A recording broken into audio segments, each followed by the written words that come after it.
read the book, and I have to confess, I probably read this book 30 years ago, maybe 40 years ago, who knows. The book has been around a long, long time. Actually, it was first published in 1936. But for some reason, it keeps coming back on those bestseller lists. Why? Because there's some principles in this book that never get old. And we're going to go through some of them tonight. In fact, I would like for you to look into the group chat because there's some principles in the book. And as we go along, I'm going to have you maybe take one of those principles and expound upon it a little bit when we share in our book club. But let me just give you a little background on my end. Originally, I am from New Hampshire, and I was raised on a farm. And on that farm, so many years ago, there were not very many people. In fact, it was just my mom, my dad, my two older sisters, and the animals. So that was my frame of reference in the world. I had no other way to behave in the world other than what my mom and dad taught me and what my sisters taught and shared with me. But one thing I wanted more than anything, because I could see my big sisters could do it and I couldn't do it, is I wanted to learn how to read. Well, I had to wait until I was in first grade to learn how to read. But my mother, who was not an educated woman, she had books all over the house. She had to drop out of high school, and I think it was a desire on her part to be able to, if she couldn't have an education, at least we would have enough books around the house. And for that reason, I learned how to read, and books became my window out into the world. As I got older, my books became more sophisticated and my viewpoint became more sophisticated. It wasn't just fairy tales and fantasy things. It became real issues in real world. And of course, we learn a lot in school. But one thing I found out later on is they don't teach us in school some very important things. And if our parents are so busy and they don't really teach us some of these things either, then we have to learn from them somewhere else. So reading books like How to Make Friends and Influence People was a revelation to me. It actually taught me things that I really probably should have paid attention to a long time ago. One of them obviously is to be a better listener and not so much of a talker. Well, I'm not a very good example at this point in time because I'm not sharing the talking with you, but we will be sharing the talking with you very soon. Another thing I noticed, and I've been reading about professional athletes. Well, professional athletes, among them like Michael Jordan and Tiger Woods and LeBron James, they say about these guys that even though they're at the top of their game, they spend an awful lot of time doing the basics over and over and over again. And why do they do those basics? You think they would have learned them by now. They do the basics so they become like second nature to them. And a book like How to Make Friends and Influence People is one way that we are totally always reminded of those basics over and over again. So we should pay attention to them, even though, hey, they may seem rather simple. Now, in talking about the book, How to Make Friends and Influence People, they've sold in 2011, they had sold over 30 million copies of this book, and it had been cited many times as one of the most checked out books in the libraries of all times. So between 2011 and 2020, I'm sure there's a few more million of these books that have been read, and then there have been updates to the book as well. Now, some of these stories that they share in their book, and I have an older book here. This was published in the 1980s, so it's practically 40 years ago. A little bit different from the original, but still had some of those old stories where they used examples such as Andrew Carnegie and Charles Schwab. And some of us may never have heard of these people. So maybe some of the newer books will use example of some of our modern day Goliaths of industry, such as Jeff Bezos or anyone that owns those big Amazon places and those Microsoft places and those Google places. Those are our new guys that are setting the records for us all. So let's begin tonight. And can you all see the group chat over there? Do we have any volunteers that would like to start out first? I see a couple of people that I know I can depend on here tonight. One of them is Adele, and I know the other one is Chris, and I'm sure Andy will have something to say. So look over in the group chat. I put some of the principles that were in the book, and I'd like you to pick one of the principles, and maybe you can share your reflection about what you read or didn't read in the book about one of these principles. Adele, would you like to go first for me, please? You have to unmute. I don't actually see the principles in the group chat. I don't know. I came in a couple of minutes late. Is anyone else having trouble seeing these principles? Or we've gotten too far into the group chat, is that it? I don't see any principles, no. Okay, well, well, that's a good principle. Principle number 1, don't criticize, condemn, or complain. And in our current political climate, we have to be particularly careful about these things, and it's very good advice. Although criticizing is a little different than evaluating or making positive critique of something. Criticizing is generally believed to mean saying something negative, but there could be critiquing, which would be a little bit different. And complaining, well, I've done my share of complaining in my life, but I have to tell you that it doesn't do you any good. So that's a very good principle, and I think I'm going to have to reread this book. Okay. Have you read this book before, Adele? It was, you know what? It's a long time ago, and I've never read it cover to cover. I think I read like a few pages here and there. Mm-hmm. I know a lot of, in my self-help community, lots of people have recommended this book. Yeah, it's a real basic. And what I have found in reading it again is that a lot of, because I was in sales for many years and just in general self-improvement, that a lot of these principles people tend to use over and over again in their books. They're pretty basic. How about you, Chris Gould? Do you see one of those principles you want to talk about? Well, I only see the one principle so far. Let's see. Don't criticize, condemn, or complain. And yeah, I mean, I am a peacemaker. That is how I see I am a friendly, I do not criticize, condemn, or complain, but sometimes that makes me feel that I don't say what I believe. So I have a little bit of a problem with that, actually. That sometimes if you believe something strongly, or if you know something, are you not doing justice if you withhold criticism, condemnation, and complaints? I believe that in some of the other principles or throughout the book, if some of you have not had a chance to reread it, he does go through a lot of examples where he uses what I shall call advanced techniques in trying to get your point across in such a way that people do not feel belittled or put down or in any way.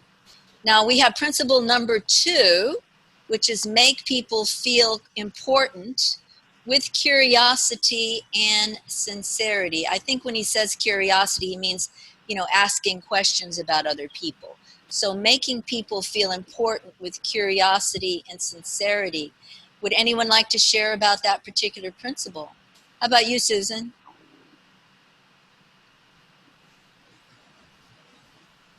Thank you. Can you hear me? Yes.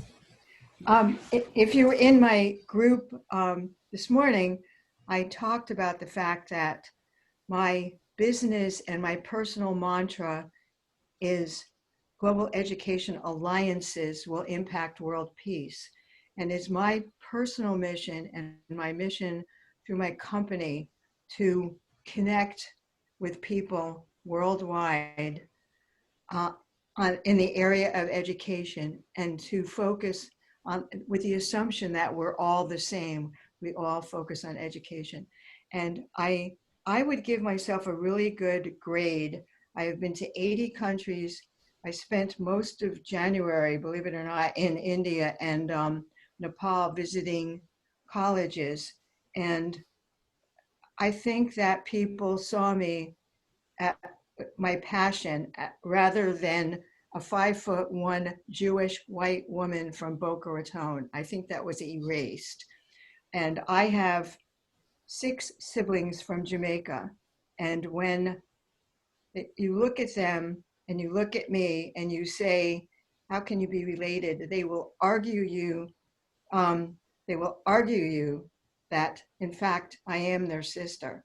So I get connected. And last week, our fellow Toastmaster from Togo visited me, and we went to a drumming circle, and people came over, and I said, this is my brother, Andre. And Andre, and Adele knows him, and they looked at us because he's the tall black man from Togo, which is in West Africa. And here I am, and just the way he said it, yeah, she's my sister, and it's like, okay, whatever. And I'm hoping that I will continue making that influence, even though haven't left my house in 6 months. Anyway. Well, I think a lot of people can say the same thing, Susan. Thank you for sharing. And, people know where to find you if they want to find out more information about what you said. So Andy Byrne, are you there? I am here. Okay, I like this one, and maybe you might be able to talk about this one. Remembering people's names. Doesn't that seem kind of simple? It is. And there are actually a number of principles that talk about how you remember an individual's name. You mention them by name when you're making physical contact or virtually, and you use their name multiple times in conversation, allowing you to embed it in your mind. I do want to give a shout out to a number of people on this call. In particular, I like to give a shout out to Doreen Keene. When we were both as members of Club Awesome, Dorette came up and said that she was doing a book club in her community and brought that idea to Club Awesome, and then led that club in doing a number of books, mostly in the John Maxwell series, which must have really stimulated her because she went on to become a John Maxwell certified trainer. Wow. But I just want to let you know that the way that one was done was everybody in the book club that met about once a month, and Direct can refresh my memory, everyone was given a chapter, and we did a round robin where everybody that was assigned a chapter talked and summarized that chapter, and then we talked about the book at the end. So I just wanted to give a shout out to Direct, as well as to Chris Gould, who shares online presenters with me, and Dwani, who I worked with in Division C, and Adele.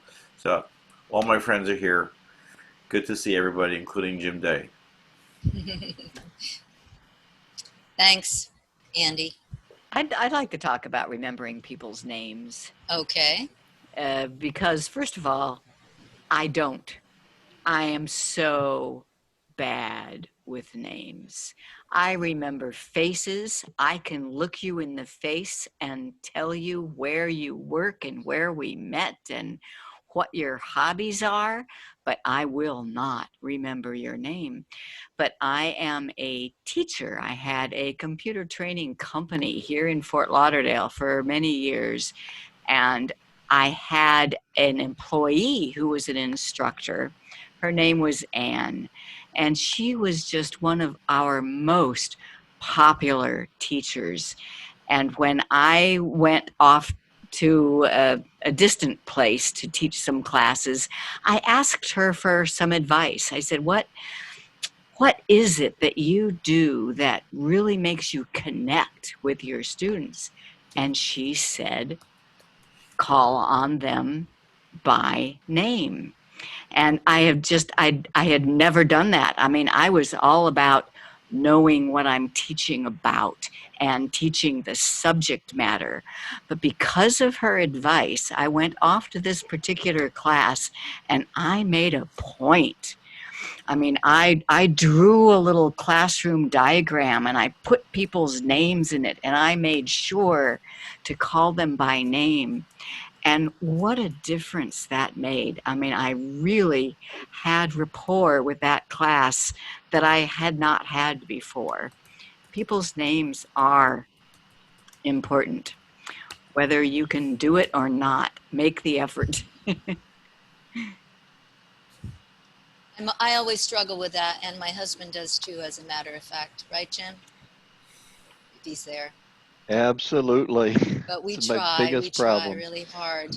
You know, try to create pictures in my mind when they have the memory thing about names, because that's probably one of the most basic things. A person's name is music to their ears. It really, really is. Yeah, it definitely Makes is. such a difference. Yes. All right. So here, be a good listener. Here's one of principle. Be a good listener by encouraging others to talk about themselves. Anyone want to talk about that principle at all? Or anything you'd like to talk about? How about you, Juan? You've got your finger up. Good. Thank you. How are you, Good, everybody? Juan. Good. Well, I want to say first, I want to say something regarding to the names. Okay. He say in the book, also he mentioned it like so many different results when people mention it, their name. That was something incredible. He got better result, better communication, and people engage more with you when you follow and you say your name. Because believe it or not, the only thing that a child of 2 or 3 years know by fact is their name. Listen, how many times do you say your name to everybody? Think about it. How did that make you feel when somebody else is saying your name? You say, I know that name. And not only that, when somebody called and shout out somebody, you're thinking, that was me. They said, Mary, you look like, looking like, was me. But you maybe don't recognize the voice, but you recognize your name. And that's something very important. And as a business person and people relating on leadership and stuff like that, I think names are very important. But other than being very important, the other part is like the second part that he's talking about, listening. One of the biggest issues that we have so many times, we are so busy, you know, so busy giving ourselves to them without listening what they have to say. And I think in part of the book he mentioned it, that I think it was an example of something about a boat or something that they were talking about, or golf. And then they said, wow, that person is very interesting. And they find out like he don't know anything about, but what he did, he shifted all the things, all the listening, and he make interesting in the conversation with that person instead of become him the interested. You know, he made the difference.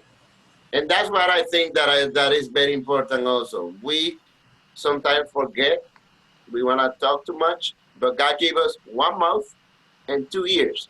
Means hear more, talk less. That's right. That's right. Juan, as a matter of fact, you know, we learn a lot of these skills in Toastmasters, don't we?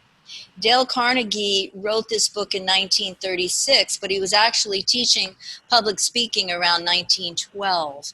And during his public speaking classes, because he used to be an actor, he found that people just were hungry for people skills, so he started to study it. And that was around, what was it, 1926, 28, that Ralph Smedley started Toastmasters? 1924. 1924? Okay, so they were contemporaries. And obviously at that time of our growth in the United States, there were a lot of people that were wanting and were really hungry for some of the principles that he shares in these books. Okay, so, if you're wrong, admit it quickly and emphatically. Would anyone like to talk about that? If you're wrong, admit it and emphatically. Any volunteers here? Or choose one of these Can you see the principles now in the group chat or no? No. Okay. All right. Could you repeat that question again? When you're wrong, admit it emphatically. Well, that's Promptly and emphatically. That's the problem. We don't Does do anyone? that. Yeah. Does We anyone do have a the problem opposite. doing that? Yeah, We do really. the opposite. Right. Leslie, how are Hi. you? I'm very good, thank you. Good. Do you have a difficulty at all in your life when you're wrong admitting it, or Yeah, how do you so feel about that? I can weigh in on this. I think it's very important to admit that you're wrong when you're in a situation like that, because it makes you authentic when people realize that you're capable of, admitting the truth or you're an error that you would have made. And I've been in cases where I had to go to my boss and say, we had a problem and this is what happened and this is what I think we can do to solve the problem. Just recently, I was working on a big project for the government here in Toronto, and there was an error, and I did have to go and say, we had an issue, and I presented a solution, and very soon after that, we were able to smoothly resolve that issue. On the other hand, if I had not done that, then I would have had to create a story about what happened and try to cover it up, and then you find yourself covering up one lie with another lie. And that's something that, we see very often in our society, and it's not the type of thing that makes you an authentic person or someone that it's easy that, people believe when you say something. Your word should be important. And I'd like to talk about one other principle. So first of all, let me say congrats, Mary Helen, and the other persons that are arranging this book club. I was very curious about seeing what it's like. I actually own this book, but I've never read it. So now, obviously, I'm going to go ahead and read it. We're all so busy in our lives. But one of the reasons why I'm here is because I would like to steal this idea for our division. I'm division director in Toronto, and I think this is a really nice way of engaging the clubs outside of just meeting in regular Toastmasters events. So one of the principles I wanted to talk about a little bit is the principle of remembering your names. I always thought that, like someone said, I think it was Chris mentioned earlier, that she has a problem remembering names. I've always had that problem. And I have a 10-year-old son now, and I've been coaching him for over 5 years, since he was probably 4 years old. And I've always had a problem remembering the names of the kids that I'm coaching. And I would look at some other coaches and I would see them remembering 20 kids' names. And I'm like, why is it I'm incapable of remembering these kids' names? I love these kids more than, anything else. And what I did, I actually made an effort to actually drew the faces of the kids, and I went home and I memorized and made a special effort to memorize the names of my kids. And my kids, I could see the difference that it was making when I call on them by name. And when I sit with them, I talk to the parents. And when I talk to the parents and I use their names, I didn't say your son did X, Y, Z. I said, Jason, he was very so on, and I called their names, and I can see even the connection with the parents, it actually changed. So these principles that you're mentioning here from the book, I think they're very wonderful and actually work in practice. Thanks, Leslie. I think many of us do have that problem with names, and we know how important it is. And I think part of it, from what I heard someone say, is that we don't stop and concentrate when someone shares their name and try to repeat it back to them right away. That's one way that it works. And I appreciate your comments on when you're wrong. Sometimes even though we hate to admit we're wrong, I mean, I certainly do. You have to, because you can just get into worse hot water. It gets worse and worse and worse, more than it ever did before. you know, myself personally, I'm what they call a direct communicator. And I think that gets me into trouble a lot of times because I feel that, hey, let's just spit it out. Let's say what we want. Let's say what we feel. But some people are more sensitive than that. And I think the book addresses that a lot of ways. And it reminded me so much of how I need to kind of look at the way I communicate and figure out a better way with people that are not direct communicators. Exactly like that. So talk in terms of other person's interest. Dewani Shah, would you like to share something tonight with us? Here's one. One is the only way to get the best of an argument is to avoid it. How do you feel about arguments? Oh, I can't hear you. Unmute again. Try again. For some reason, you're not coming through. Okay. All right. Well, we'll ask that question to someone else. You know, maybe you could fix that because we certainly would love to have you participate. Oh, we have Stephen Harwood here. My goodness, or at least the top of his head.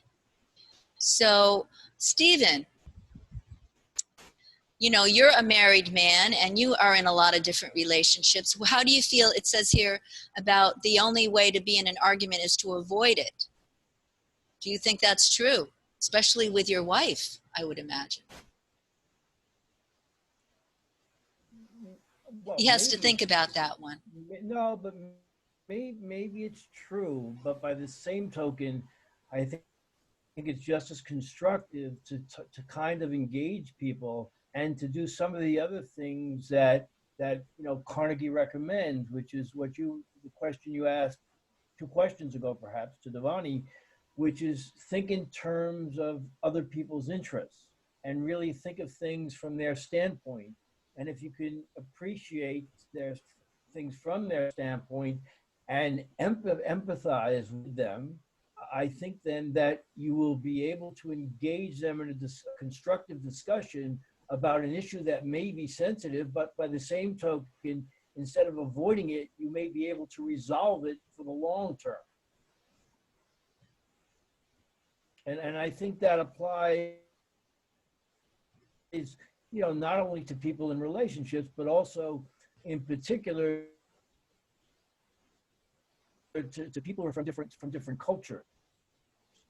That people, you know, do have important, I found with many years in the international sector, that if you try to sort of walk in the other guy's shoes, to use the cliche, that it not only helps you understand them better, but you build a rapport with that individual that otherwise might actually lead to suspicion rather than welcoming something.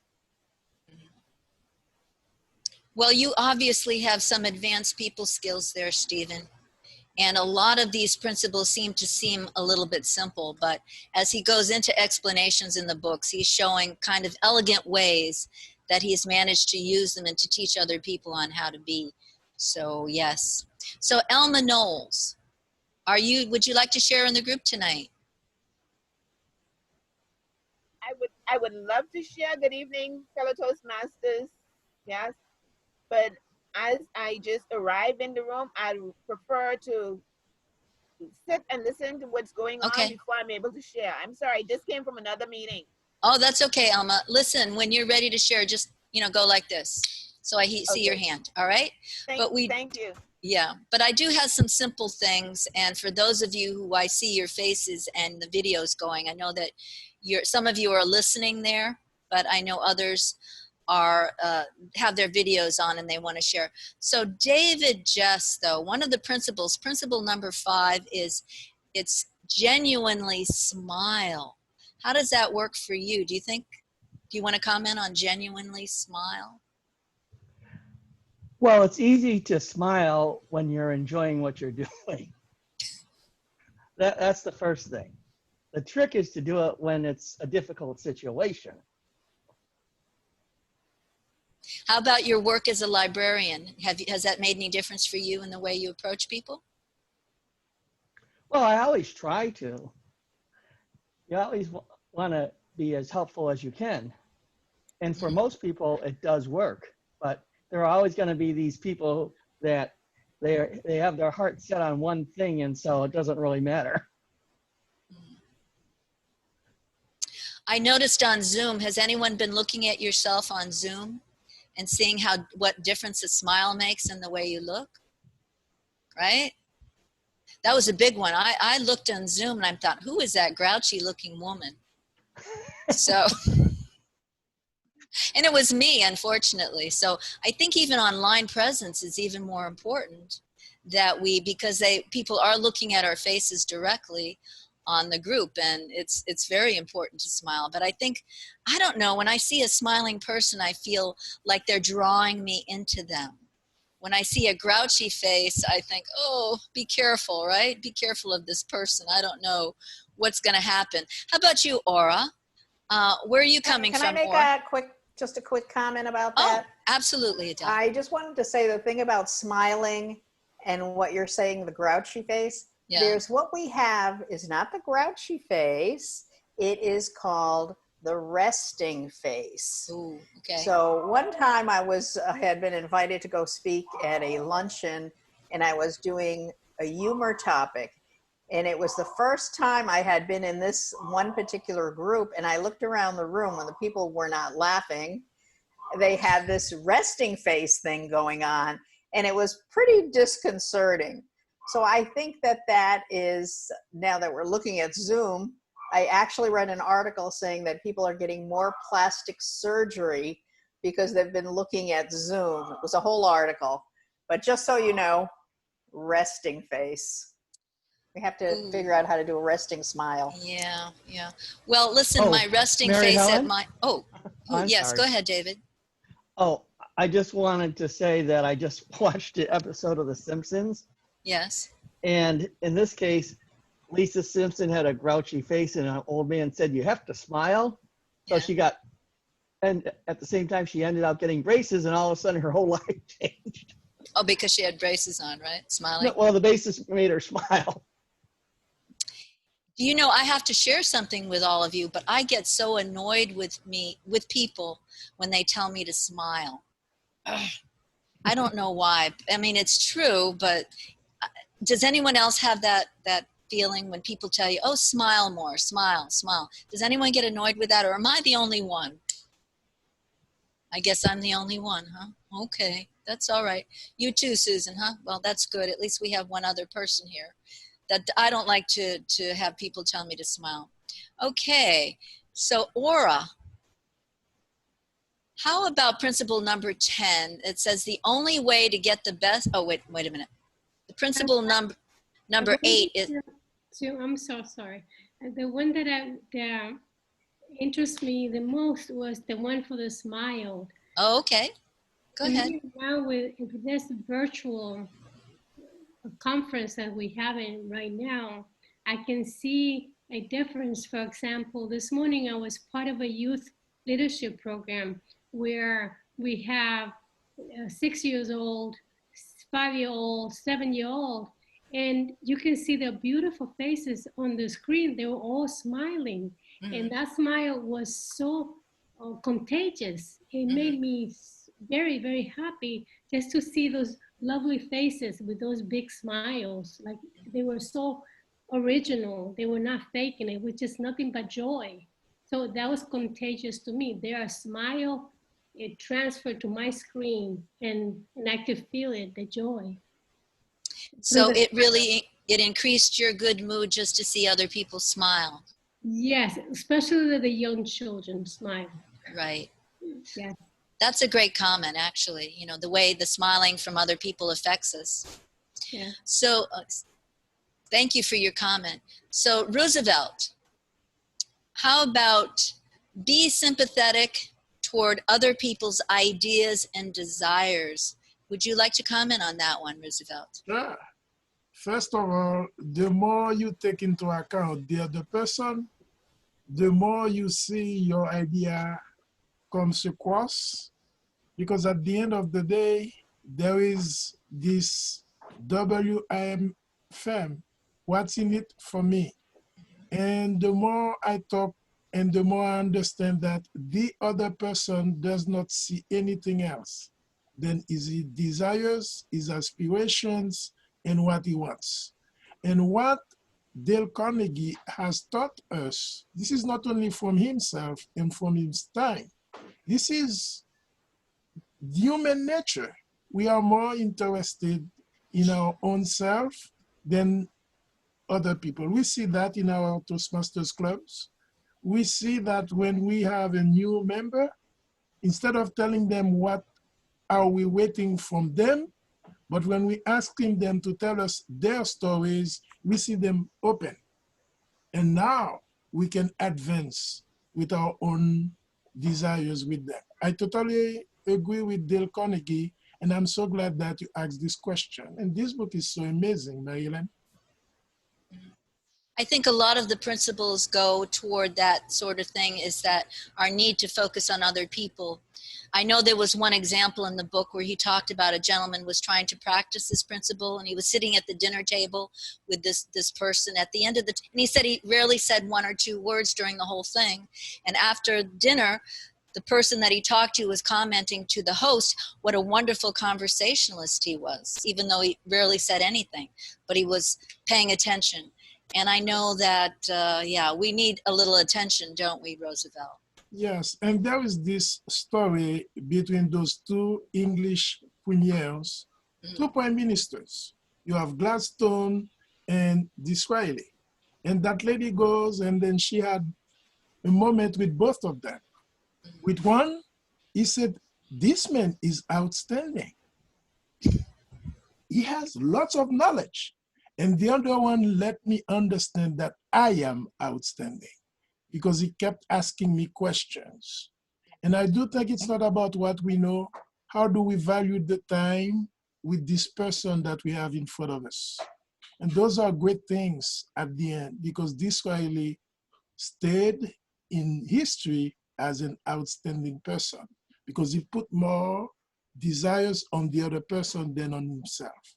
That's a great point and a good question. Absolutely.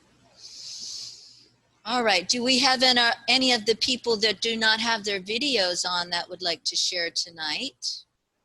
And Dewani, did you manage to solve your problem with the video? I mean, with the audio? Can you hear me now? Oh, absolutely. This is great. That's great. We can hear you. Absolutely. All right. One of the principles of number 13, now this sounds really simple, but it says begin in a friendly way. And I imagine that's when you approach other people. Begin in a friendly way. You can comment on that or anything else that you've heard tonight. So many principles, I feel that those are overlapping a little bit. And one of the one I really like is be a good listener. Mm-hmm. By encouraging others to talk about themselves. And that also, I think it can combine with begin in a friendly way. So if you are a good listener, you can begin with friendly way with somebody and try to listen more what they are talking about. One of the things, I'm a talker. Once I start talking, I love to talk about myself and thinking about sometimes I don't hear much what other person is talking.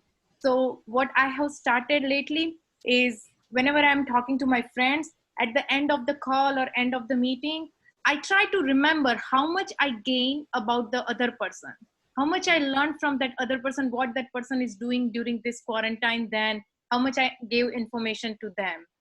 And there is also a big difference between listening and hearing is many times we hear, but we don't listen because we have something in our mind to talk about that specific topic. So I think being a good listener and make other people to talk about themselves is very important.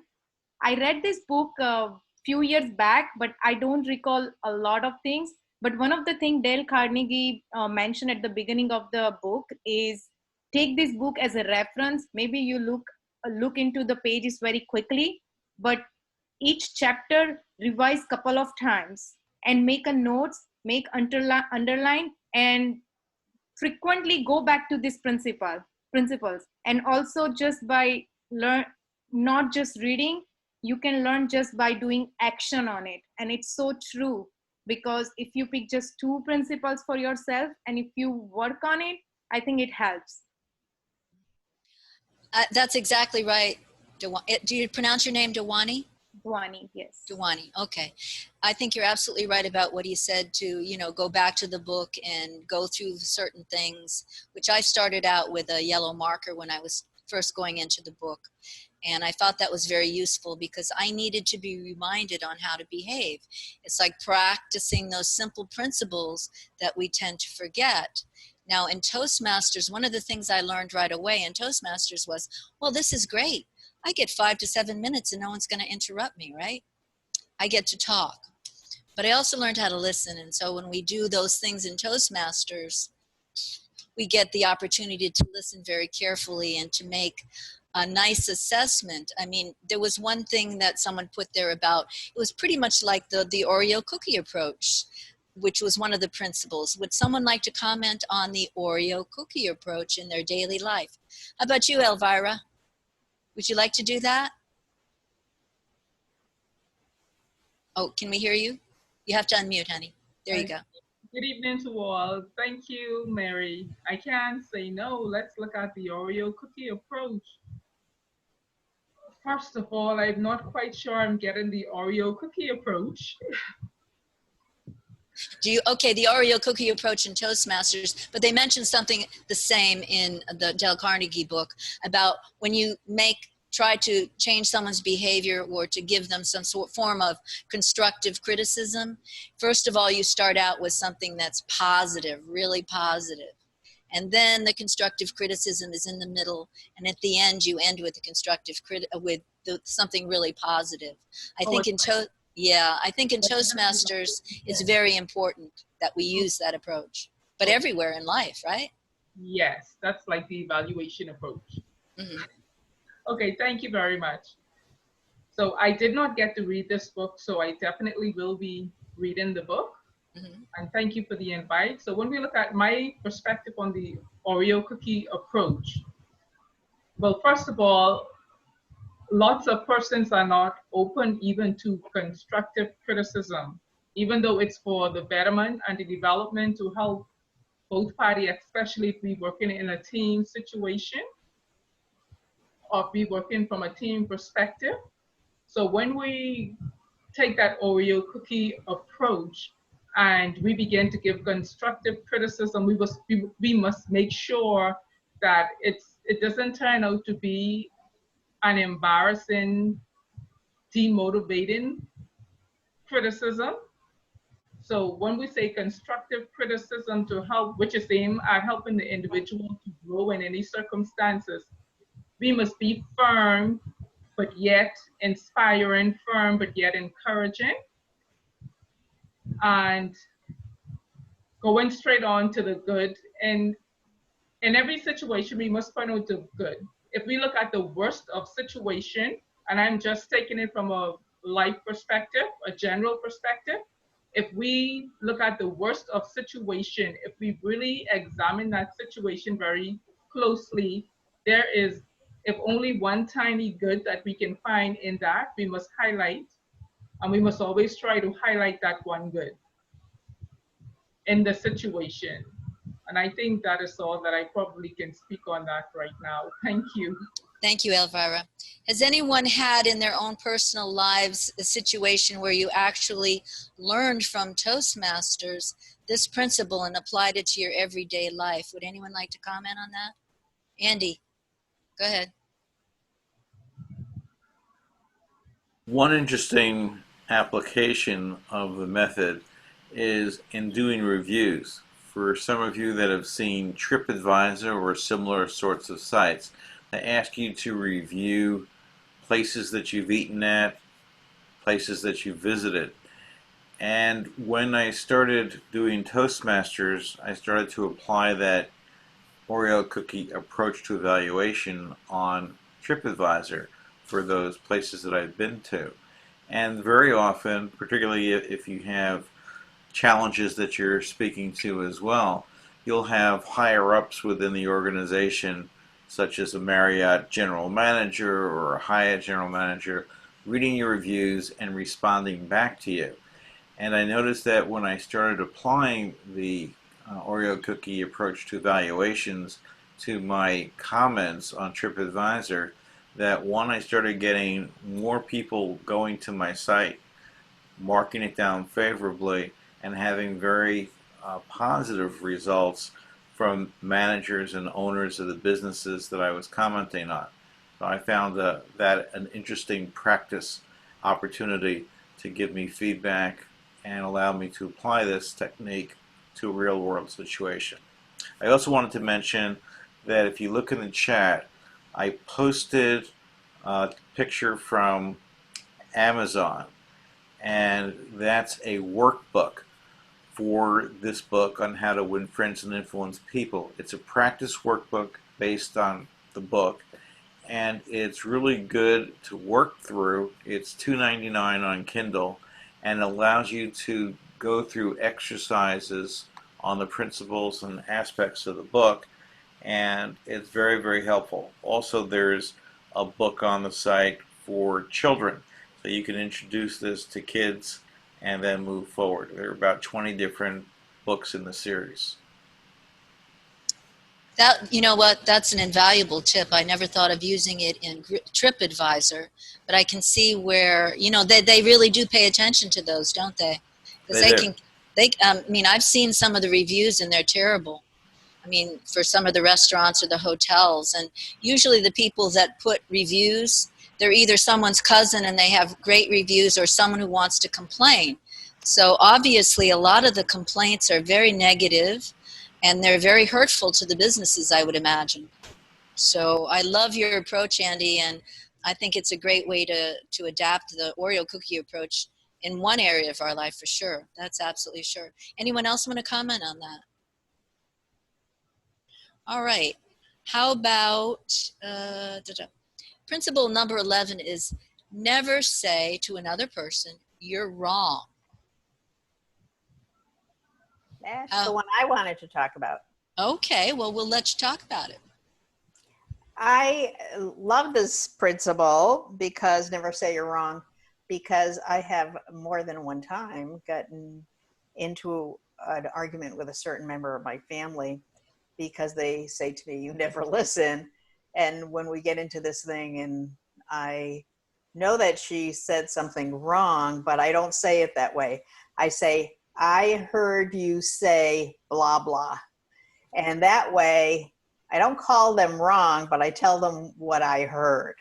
And that does make a difference because otherwise, I'll give you an example. Like not too long ago at a Toastmaster meeting, I was supposed to be evaluating someone. However, I am not familiar with Pathways, and that people in Pathways actually put the evaluation and their speech information into the agenda. So she had sent to me, she said to me, and I quote, I sent you the information, unquote. So about an hour before the meeting, I went to go print out the evaluation, and I looked in my email for the evaluation, which was not there. So when it was my time to introduce her, I had to say, I'm so sorry, I did not receive the evaluation. Well, the next day she called me up and she reamed me a new one because she claimed that she did send the evaluation, I didn't get it, and I threw her under the bus and blah, blah, blah. And I was like, wait a minute. I said I didn't receive it. I didn't say you didn't send it. And then she said, well, I put it into the agenda. And I said, aha, well, there's the problem. I didn't know where it was. Okay, but that's just an example of saying, if you say to someone they're wrong, right away they're defensive. So it would be good to word it in another way. Yeah, I believe when you say you're wrong to somebody, they're going to set up those walls. Like you said, they're going to be very, very defensive.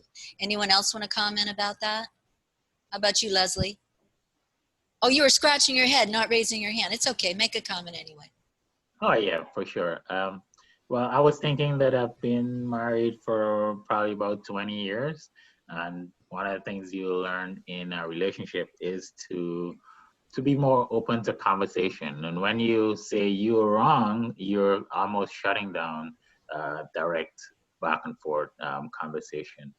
And very often, right and wrong is just a matter of perspective. Just like Adele said in the case of the evaluation and someone sending the evaluation, it's never, situations or stories are never just black and white. There's always an element of gray and color. So when you say you're wrong, then you're claiming that I'm right and you're wrong. And it's just a matter of understanding the other person's perspective and finding the solution in between. Especially when you're married, right, Leslie? Very much. Absolutely, absolutely. Would anyone else like to comment on this? Okay. All right, let's see now.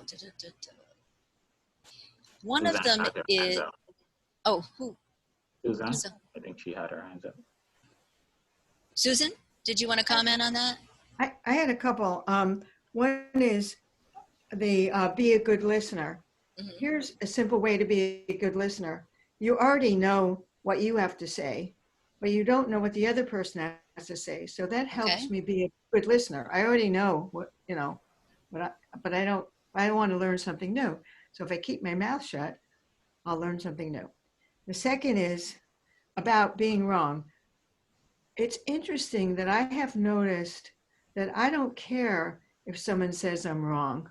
I don't feel anything. I used to feel like embarrassed or ashamed or stupid or something like that. But I've reached, I don't know if it's a point in my life or whether it's just this the craziness of this year, but if someone indicates in some way that I'm wrong, it's like, okay, it's like there's a learning moment. And then I thought, what a great way to respond to people who say you're wrong, whether you are or not. There's a learning moment. So that's my 2 cents. No, that's excellent. I have one that, you know, I hope someone will help me with, and it's principle number 28. You can't see that there. It's called control your bossiness. So, I mean, I tend to be a little bit bossy, I think, at times because I'm impatient and I want to get things done. Does anyone else share that problem? Or are you all, well, oh, Joanie, you're raising your hand. So I'm stay-at-home mom right now, and I work with my kids all the time. And I can see that as a mom, sometimes you want to follow your kids the way you think. But then Toastmaster helps me a lot, because if you see the other way around, and if somebody else become bossy on me for let me know, like for example, my husband, and if he tells me that do certain things this way, I would not like it. So I have changed a little bit around being bossy on my kids, that the way I want. I'm starting helping them to make choices, and then there are choices they can choose. Of course, I have to control them a little bit, but I moved a little bit from just do this way as I'm telling you. Instead of that, I just change a little bit more around and how I can just help them. But when I was working, I remember that there were some times, even my manager, if that person is becoming bossy, that you just work on this specific area and don't do anything else, I didn't like it. So when I became project manager, I had to just remember what I didn't like it, what somebody else doing it. So we can just move around accordingly, because nobody like to be bossy I mean, we don't like it, right? We like to be a freedom of what we do. Your manager, your colleague, your friends should have trust in you, and that's how you build the trust. And then instead of being bossy, just be a mentor or just good listener and help them with their specific task. Okay, well, yes. Anyone else have a problem with someone being bossy, or you're being bossy, or no? You're all well-mannered and even-tempered people here, obviously. Well, I can use all the help I can get. Did you just make up that principle? No. It's not in there because I eliminated it. It's actually, let me see what principle it is. It's principle number 25. There's 30 principles that they have here. But yeah, I like that. I have a bossy comment. Yeah.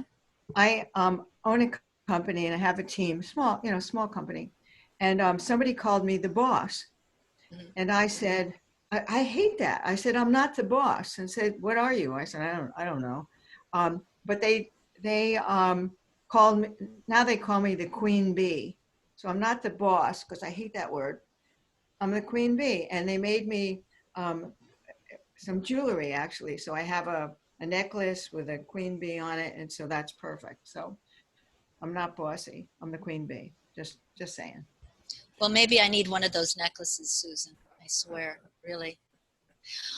Well, how about one of these principles? Lavish with praise.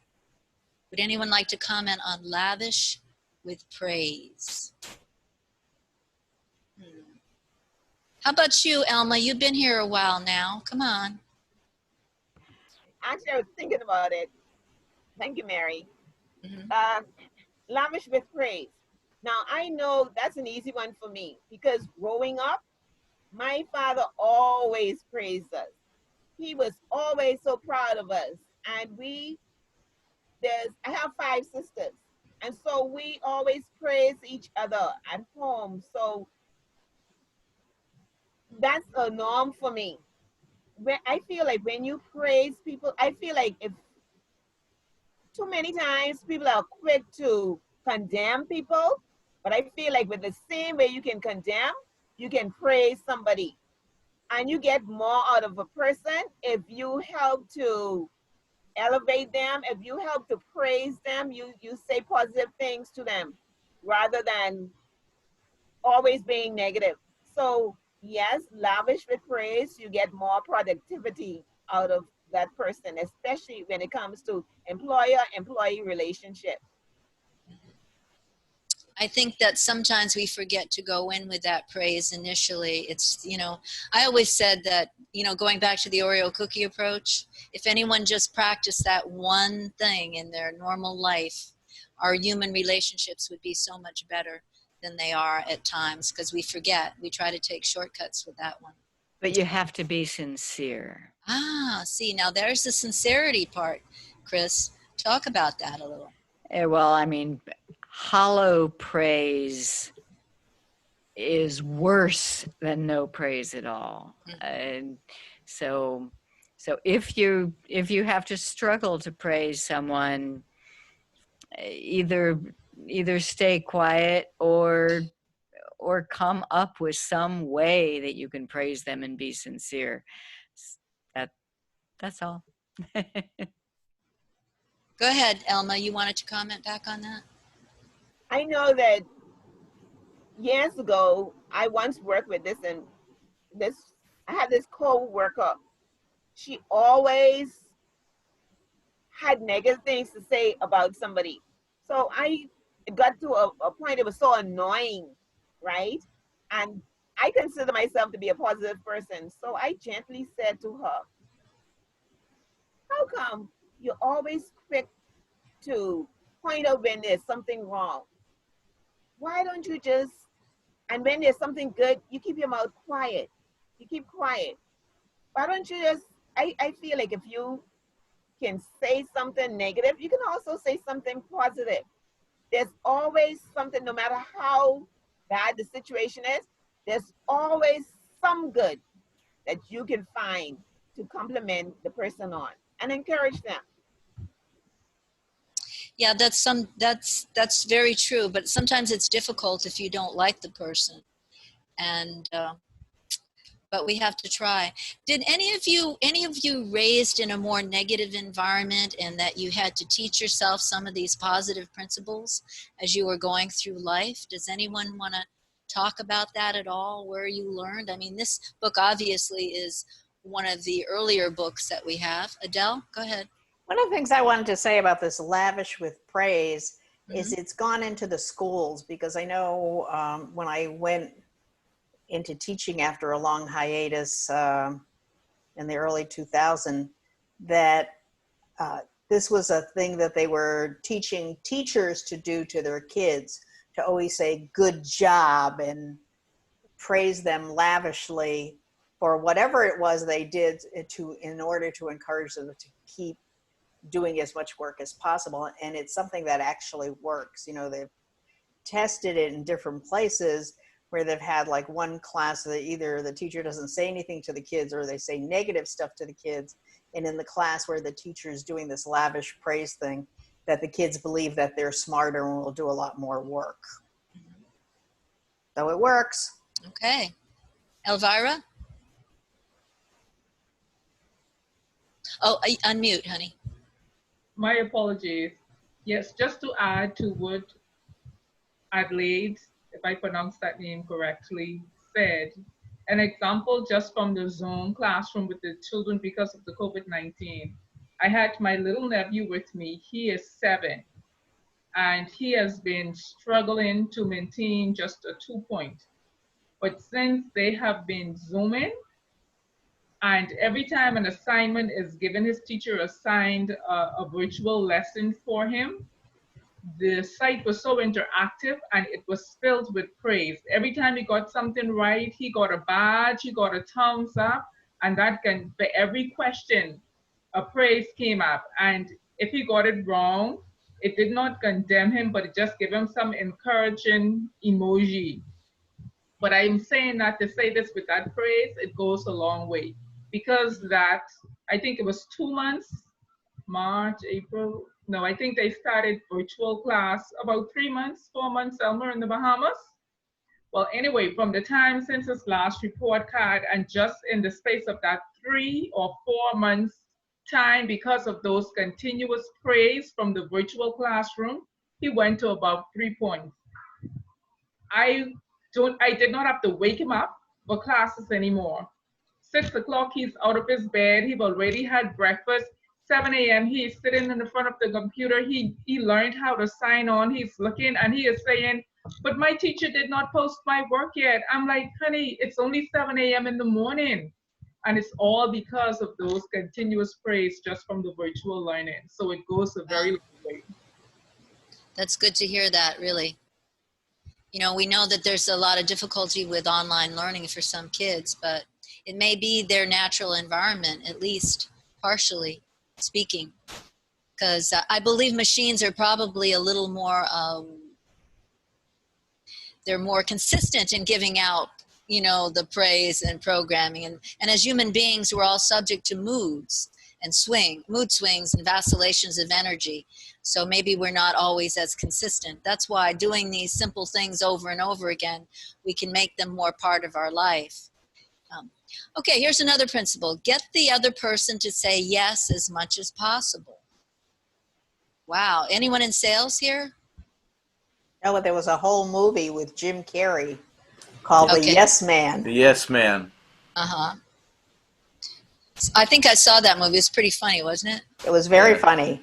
And if you know this principle and you go back and listen to that movie, it's even funnier.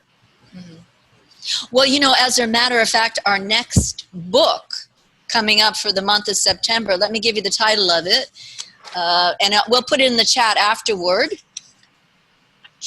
It's called The Year of Yes. It's by Shonda Rhimes. Oh, here it is. Here we go. Shonda Rhimes, How to Dance It Out, Stand in the Sun, and Be Your Own Person. Now, for those of you who watch television, I'm sure none of you do because you're Toastmasters and you're always just reading books, right? Now, Shonda Rhimes is a hugely successful author. She has written for Grey's Anatomy for what I believe 11 years. She's written Scandal. Does anyone watch any of these shows? Scandal, Grey's Anatomy, How to Commit a Murder. Oh my God, she's great. But I did watch Scandal, I have to admit. It was pretty good. And in the book, and let me just say, she's a very successful, she's Afro-American woman, graduated from Dartmouth. And one of the things that she comments on in the beginning of the book is that even with all her successes, she was still shy. So when they asked her to do the commencement speech at Dartmouth, she wanted to say no, but then when she said, hey, I'm entering a year of saying yes, she had to do it. So it's going to be a good book. It's an easy read. A lot of people who have read it really enjoy the book. So I hope you're going to enjoy it for next month. But we can continue on with our conversation. The Year of Yes by Shonda Rhimes. Oh, is she apparently, hey, Andy, she's the most famous one, did you say? No, I was saying that the most famous Dartmouth grad that was an author is Dr. Seuss. Oh, Dr. Seuss. So what is Dartmouth famous for? Do you know, Andy? They have a lot of different things that they're famous for. My son went and graduated from Dartmouth, but Dr. Seuss certainly had a big impact on the school. And as you walk into the town, there's a big store that's the Dr. Seuss store, and has everything that they've done, both the commercial stuff as well as all the books that he's written. So from that standpoint and the impact on children everywhere, Dr. Seuss is certainly one of the more well-known, famous people from Dartmouth. I think we've all read Dr. Seuss, whether we read them ourselves as kids or we have kids and we read to our kids, so we've all read Dr. Seuss. So let me think of another one here. Any other questions so far? Any comments? Mary Ellen, this is Durant. Yes, Durant. Hi. Yes. I didn't call on you because you don't have your video on. No problem at all. I would like to take this moment to lavish both you and Roosevelt and everyone that's on tonight with some praise. I commend everyone for taking this time out to be here. It obviously proves the kind of leaders that you guys are. So congratulations. As we talk about lavishing with praise, I always hear my grandparents, they would say encouragement strengthens labor. Encouragement strengthens labor. If you notice that someone is doing an exceptional job, the more that you encourage them is the more you're going to get from them. And this even applies to children. The more that we encourage them, we lavish them with praise, we tell them how great they're doing, is the more we're going to get from them. So I absolutely believe in that principle. Now, let me just quickly share with you an experience I had at an ex-job. Oftentimes at jobs, you would get evaluations, yearly evaluations. And I recall getting an evaluation from my supervisor. And on the evaluation, she marked average. And I refused to sign the paper for that evaluation. I inquired of her, why am I getting average with all these exceptional letters that I'm getting from customers, attorneys, etc., that I'm serving? What is the reason why I'm in the category of average? She was not able to share with me any recommendations, suggestions for improvement. And I point this out just to prove that a lot of time people abstain, they refrain from lavishing you with praise for selfish or other reasons. You yourself have to know where you are, what your worth is, and not be afraid to question, right? Because in questioning, it's not that I was not willing to accept that. I wanted to find out if I am not exceptional and you consider that I'm average, please provide me ways in which I can improve. Give me suggestions. Tell me, because I don't want to be average, right? I want to be exceptional. So share with me the areas in which I can improve. And obviously, there were no recommendations. There were no suggestions. And I believe that if we're not going to lavish someone with praise, if we're not going to commend them, then at least share with them ways in which they can improve. And if you're not able to do that, then refrain from any kind of negativity, and someone made mention earlier, Chris, if you're not genuine, then do not lavish at all. I will also say that if you're not genuine and have absolute reason to, then don't be negative at all. Because people will be negative quickly to you versus lavishing you, but yet they cannot give you any recommendation for improvement. So in both ways, we need to be genuine and always be willing to share with people how they can improve and be better. Again, I commend both of you, and I am absolutely excited to see that you're doing this book club. Back to you, Mary. Okay, thank you, Dorette. We hear great praises about the book club you had started with Club Awesome. So we're quite impressed with that. Mary Helen, could I ask a question? Yes, go ahead. I'd like to ask this question of Dr. Andy Byrne. Mm-hmm. And my question is, Andy, you're an ER physician. So I'm wondering if you've ever had occasion to apply the principles of Dale Carnegie in the treatment of your patients, and if so, if you've noticed any difference in their reaction to the treatment you're providing them because of it. Yes and no.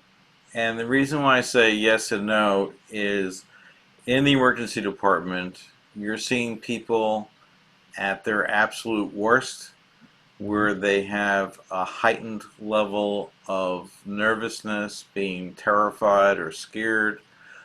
You're working with family members, particularly in the situation of patients that are having COVID and are rapidly progressing from when you're seeing them to going into the ICU, getting intubated, and in some cases dying very quickly, others lingering on in the ICU for a period of time and then having to deal with their family.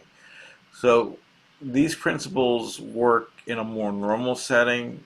In the emergency department, you're really dealing with a very abnormal environmental interaction. Yes, when people are not in that kind of a crisis, you're able to deal with them on the human level and reach out to them and have them interact. But when you're dealing in code situations and trauma alert situations or in the COVID situations, it really doesn't have that opportunity. The other thing that you notice on TV when they're interviewing the physicians and the nurses is a real challenge as a human being. The more you open yourself to be empathetic and reach out and everything else, the more you're hurt by the situation, and it becomes devastating when you reach out and you're feeling that way and you're opening up your soul to everybody to that level. Every time someone hurts more or dies, it has a cumulative effect, almost like the issue of death by 1,000 slashes. And that was what happened to an emergency physician that I know up in New York. She worked at Columbia and headed the emergency department and also a lot of the patients there. And she wound up taking her own life and killed herself because she couldn't take, she was very empathetic, she couldn't take the everyday pain and suffering that she saw with all the people, and the fact that she was, saving people's lives, but then she had to isolate them, and the family could not come and be with their loved ones, holding their hands, and dealt with that pain and heightened emotion. And at one point it became too much for her and she killed herself. And so from one standpoint in medicine, and this is a very difficult challenge, on one point you erect barriers so that you don't have that kind of an interaction, because ultimately it's very, very painful and it could lead to confusion in yourself and the ability to think through and provide the best care possible. But on the other hand, other people looking at it would say, boy, that person's cold. They're not, interacting. And so I've seen so many cases. I mean, right now the latest number is over 900 healthcare workers have died from the COVID-19. And, everyone is doing their absolute best under difficult situations, but it's not without risk. This would be the third or fourth pandemic situation that I've personally gone through. I went through Legionnaire's disease in the early 80s, late 90s, 79 time period. I took care of one of the first patients that was diagnosed with Legionnaire's disease in New York City, Kings County Hospital, and we didn't know what the hell was going on. And we were all gowned up. We didn't know how it was transmitted. We didn't know how to look for the disease. We didn't know what the treatments were. Ultimately, he survived. My patient survived, but his twin brother, who also had it, died. And the reason for that was because when he came in, he was still talking. And he says, I'm allergic to penicillin. So he gave him erythromycin to treat it, which normally would not be a first-line drug. But Legionella disease was sensitive to erythromycin. It wasn't sensitive to all the other antibiotics that we would normally use in the same situation. And so it was really by luck, and then later on it was discovered. But it was scary treating them because, you didn't know what you were dealing with. You didn't know how it was transferred, how you could get it. I went through the H1N1. In fact, I got H1N1 when that was going through. And I served not only as a physician, but I worked with the CDC in developing the guidelines for how we deal with the H1N1 disease process. And then I dealt with another pandemic. HIV was another pandemic that I dealt with. So you go through these things and you see it, and then you see COVID-19. You said, you know, I've gone through this before, and if you do it the right way, you know, you can have a decent outcome.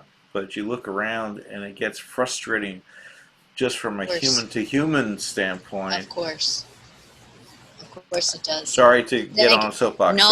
Listen, I can tell you No. that's a very emotional topic for you, and thank you for sharing your own personal perspective about what we're going through, Andy. We're getting toward the end here, so I'd like to open up the floor to the participants who would like to comment on any of the principles of the Dale Carnegie course. Remember, it's basic human nature. Some of us learned it along the way. Some of us were lucky enough to have parents that taught it to us. But would you all, anyone like to share anything else during, you were going to open up the floor, conversation. Who would like to be first? Chris, I'm going to call on you because I can always depend on you. It's a good reason, right? Are you saying that I like to talk, Mary? No, you always have something intelligent to say. That's what I'm saying. Well, the Dale Carnegie book is full of wisdom, and you have to take it with your own personal integrity. I believe in smiling. I believe in listening. I believe in taking the blame when I am wrong. And I need to be genuine. So there's a lot of lessons to be learned, and you have to stay true to yourself throughout it all. That's my overall take on the book. But I am thrilled that we're having this Toastmaster get together over books, and I look forward to more. Thank you, Mary Helen. Great. And one thing, Chris and her husband do a show every week on Sunday. I think it's at 2:00 in the afternoon. Yep. The Geeks on Tour. And one thing I notice about Chris, because they've had a lot of online presence, is that maybe she is a natural smiler, which I believe she is, but I always see her smiling. I always feel that, you know, that's a good presentation that you give us, Chris. But there is one thing. I mean, I am a natural smiler. I just, that's what I do. I smile. But if you're talking about something that's very sad and disturbing, you should not be smiling. That's, I mean, it's something that I've had to learn, and that I see on TV. You know, there's people who smile when they talk about their friends dying. You know, there are times when it is not appropriate to smile. That's an excellent point. For those of you who, you know, are wondering what to say, we'd also like to ask you what you would like the book club to be, and we'd like your feedback on this first one. We're kind of flying by the seat of our pants here a little bit, so we're looking for your input if you have any. We'd like to hear it. Go ahead, Andy. I put in a book that may show up at some point in the year, and that's the book Make It So. For those that enjoy Star Trek, it's a leadership book that's based around lessons taught from Jean-Luc Picard in Star Trek: The Next Generation. It's not a big book, but it's got a lot of very great leadership principles. Well, we're looking for people to host these book clubs, and Andy, I'm going to keep you in the back of my mind because you have a good book there, and I think people would like it. We're also looking this year for other people who would like to host the book clubs. We're kind of getting this off the ground here, so I'm not going to be here yapping at you every single month of the year. We're going to look for other people that want to do the yapping, so to speak. Oh, what do we have there, Adele? You have a book there. I'm recommending 7 Habits of Highly Effective People. Yes. Covey. By Steve Covey. And Great.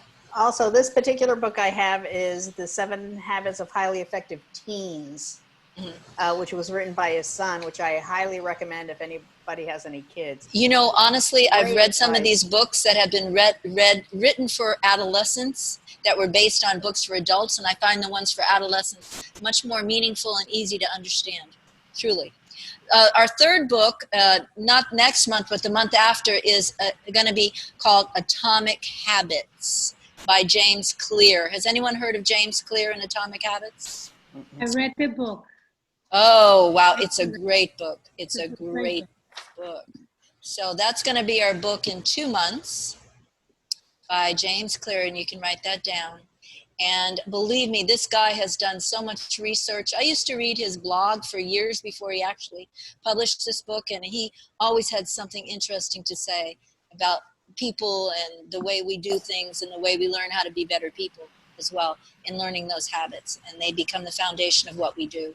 So yes, and so that's going to be one of our books. Anyone else like to have a comment about the book club or give us some suggestions? Well, just where is the book club going to be announced? I mean, I've known about this and I still had to realize, oh my goodness, it's tonight. Where's the link? All right, so we've been posting it on the division, and we had our area governor post it for us as well, Chris. But again, like anything else, sometimes people have difficulty getting the information. That's why I appreciate someone like Stephen Harwood, who, when we talked on the telephone tonight, he was out on it, putting something on WhatsApp. So we're going to have to look at that, the way we promote it, a little bit differently.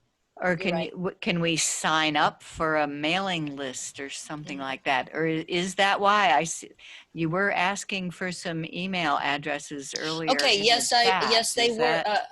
Roosevelt, were you taking down those email lists? Yes, I do. And okay, that's why I do have your phone numbers and as well your email. Now that is an opportunity to receive that information directly to you. But of course, we have to put it through. What is your email? I'd like to have your email so I can contact you. Okay. Marilyn, put your email as well. I'm putting mine. I will. I'll do that. That is mine. I send it directly to you. I copy it, put it right there. But we did a very good job tonight. I like it. I don't see it. Where is your? Now you are supposed to say it. It just showed up. Yes. Right. I sent mine out to everyone as well. That's my email address that you can get a hold of me if you want to make sure that you're on that email list that we're going to start to send out. And again, keep it in the back of your mind for those of you who want to be hosts and you have a great book that you want to promote. And remember, we're Toastmasters. And I do think we have a couple of good ideas. We have the book Make It So, proposed by Andy. Okay. So that book might be one of the books, and then Andy will lead since it is your proposal. And second, we have the 7 Habits of Highly Effective People, the 7 Habits of Highly Effective Teens. We have to choose one or the other. And Chris, you might be the one leading this one. Well, I think it was Adele that recommended that book. Oh, Adele. Yeah. Okay. Yeah. That will be. And it might be a little easier for people to get copies of the original book by Stephen Covey, Adele, but it's a pretty well-known book. What happened with the Atomic Habits? That's going to be our book in 2 months. Well, at least we have plenty of time to read the books. Yes, we're going to try to keep it like in a 2-month thing, so you have a list of what we're reading now. We're reading, obviously, Dale Carnegie's book. Next month will be Shonda Rhimes' book, The Year of Yes, and then in October it will be Atomic Habits by James Clear. And after that, we're open to new hosts, new suggestions, and more fresh excitement for the book club. And those of us who are organizing it will stay on board, and we'll be here. Okay. And just a little Zoom tip for everybody. If there was a lot of good stuff in the chat, and if you would like to save that chat, there's a little 3 dots at the lower right. If you click on the 3 dots, you can save the chat, and that will become a text file in your documents folder. Right. Oh my goodness, thank you, Chris. I just learned something. Yes, I was wondering how we were going to save all those names and addresses and emails and all that other stuff. So we really save you. Okay, we have like 3 minutes left. Anyone else want to make a final comment? Wanted to mention that I was just reading an email I received. There are now 51,000 people that have registered for the international meeting, and this goes back to the principle of the cup half full, the cup half empty. And after the person that posted this email on one of the Toastmaster sites that we have 51,000 people because it's free and you don't even have to be a Toastmaster to register for it, someone else commented in a negative way saying, we have over 300,000 members and for a free meeting you only have 51,000. So they were very negative about that as opposed to the praise that was lavished on the fact that we hit 51,000.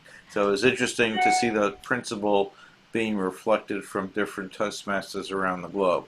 Yes, it is. And I have most of you registered for that to see at least part of it anyway. I did. And the other thing is our book club is open to people who are not Toastmasters. You just have to like to read. So if you have a friend who is not a Toastmaster, wants to be part of this club, please invite them because we'd love to have you here. And as I said before, intelligent people belong in Toastmasters, and here you go. Maybe we can promote through David through the library, because the library has storytelling times and book club times, and let them know that it's open to non-Toastmasters. Okay. Laura? Send me the flyer. When will we be meeting? Our next meeting, I believe, will be September 26th. And same time, it's a Saturday evening. For those of you who are early birds, you can go out to eat early. And those of you who want to go out to eat later, you can. Or those of you who are going to stay at home because of COVID, we're here at home, right? We're not going anywhere on a Saturday night. Thank you, Aura. Great. And Juan, I can see your hand is up there. Did you want to say the date? I missed the date. The date is September 26th. 26th. Yeah. Okay. Thank you. Thank you much. Great job. Thank you. Juan, one last thing. Did you have to? Mary, can you hear me? Yes, I can hear you. Well, sorry that I have to be on picture, but one thing that I was thinking, I don't know, I learning to read and start doing this stuff. I would like to do like probably like an assignment, like everybody have a book, but other than have the book, everybody to summarize one chapter at a time. I don't know. I think that's a great idea. I don't know if it's applicable in this type of format or this group right now. We're feeling our way, but as we feel our way, Juan will certainly think about that. Okay. Okay. Thank you for your suggestion. I really appreciate it. I think that's more in line with what Dorette Keane was doing with her group, and they have a smaller group, more specific, and they meet in the awesome group anyway. Okay. I am just wondering, did anybody read the, and I did not, so I'm just curious if anybody else did, the How to Win Friends and Influence People in the Digital Age? That was offered as a companion book when I went and looked at this. What was it? It's variations of the theme. There are, I think, 16 different How to Win Friends and Influence, and built up into the entire Carnegie teaching and coaching system.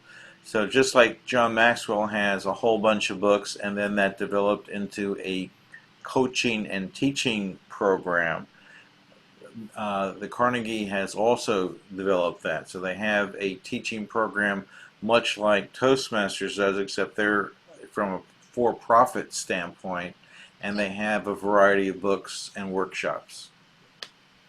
That is amazing. It is now 8:31. We are 1 minute over. We want to respect your time. And this is the whole purpose of the book club, that you can continue the conversation beyond this Zoom call. Marilyn, back to you. Let's close the session. Thank you very much for attending here tonight. We had a great time, and I'm looking forward to going to the next mentoring meeting that Roosevelt and Steve were present at. So there's going to be a lot more of these events that we can attend as Toastmasters, especially on Zoom. So hope to see you here next month. Enjoy the next book.